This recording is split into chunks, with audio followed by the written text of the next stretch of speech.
देखो तो सही इनको। ए अंसार के लोगों, तुमने इन महाजिरों को अपने सर पर चढ़ा लिया है। तुम उनको आपको अंदाजा नहीं, ये लोग तो अब हम पर भी हाथ डालेंगे।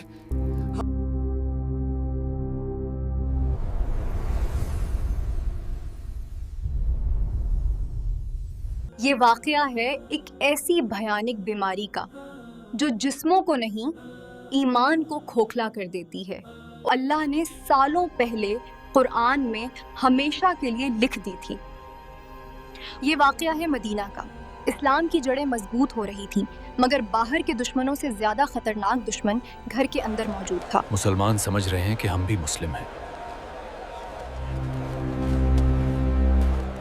बज़ाहिर तो वो मुसलमानों के साथ नमाजों की सफ में मुस्कुरा कर बात करते थे, मगर उनके दिलों में एक खौफनाक राज दफन था। देखो तो सही इनको, कल तक जिनके पास खाने को कुछ न था, आज वो हमें दर्श दे रहे हैं। इनके पास क्या है? कुछ भी तो नहीं। हमारे पास सब कुछ है। हाँ, हमारा खानदान भी इनसे बड़ा है, बहुत बड़ा।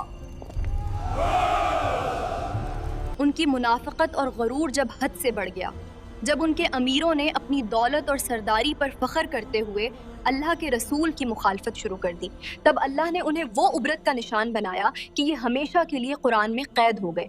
ये है सूरह मुनाफिकून। तेरे पास जब मुनाफिक आते हैं तो कहते हैं कि हम इस बात के गवाह हैं कि बेशक आप अल्लाह के रसूल हैं, और अल्लाह जानता है कि यकीनन आप उसके रसूल हैं, और अल्लाह गवाही देता है कि ये मुनाफिक कतन झूठे हैं। इन्होंने अपनी कसमों को ढाल बना रखा है, बस अल्लाह की राह से रुक गए। बेशक बुरा है वो काम जो ये कर रहे हैं। मदारिस में अक्सर ये सूरत हिफ्ज करवाई जाती है, इज़ा जाकल मुनाफिकून, मगर जिंदगी में ऐसे मौके बहुत कम आते हैं जब कोई आपको बताए कि सूरतुल मुनाफिकून दरअसल है क्या और अल्लाह ने उसे क्यों नाजिल किया। ये वाकया जंगे बनुल मुस्तलक से वापसी का है, जब एक पानी के कुएं पर दो मुसलमानों के दरमियान झगड़ा हुआ।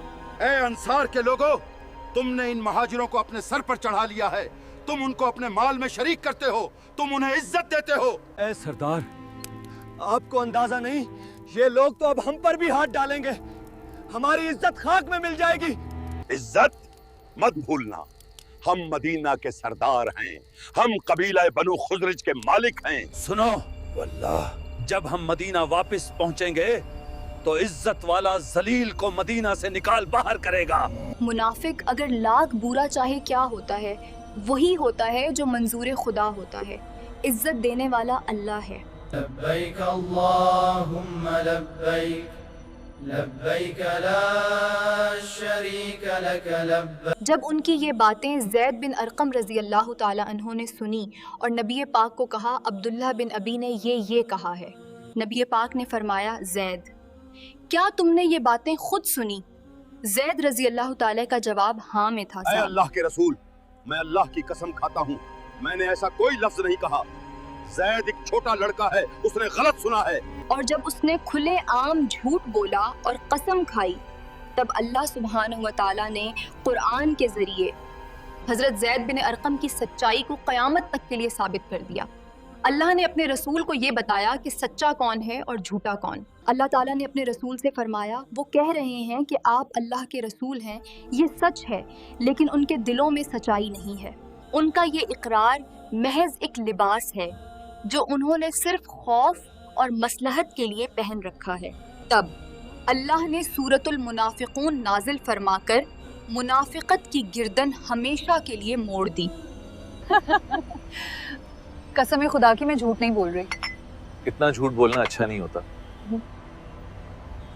जब भी आप झूठी कसम खाकर अपनी गलत बात पर डट जाएं, तो समझ लीजिए आपने मुनाफिकीन की ढाल को इस्तेमाल किया है। अल्लाह के रसूल ने जानते हुए भी कि कौन मुनाफिक है, सिर्फ बदनामी के खौफ से उसे सजा नहीं दी। ये है अल्लाह के रसूल का सब्र। सूरतुल मुनाफिकों एक आईना है। ये हमें सिखाती है कि मुनाफिकत सिर्फ अब्दुल्ला बिन अब्बी का मर्ज नहीं थी, ये हमारा भी मर्ज बन सकती है। ये सूरत आज से 1400 साल पहले नाजिल हुई, लेकिन आज हमारी जिंदगी में इसका क्या फायदा? क्या ये हमारे लिए महज एक कहानी है?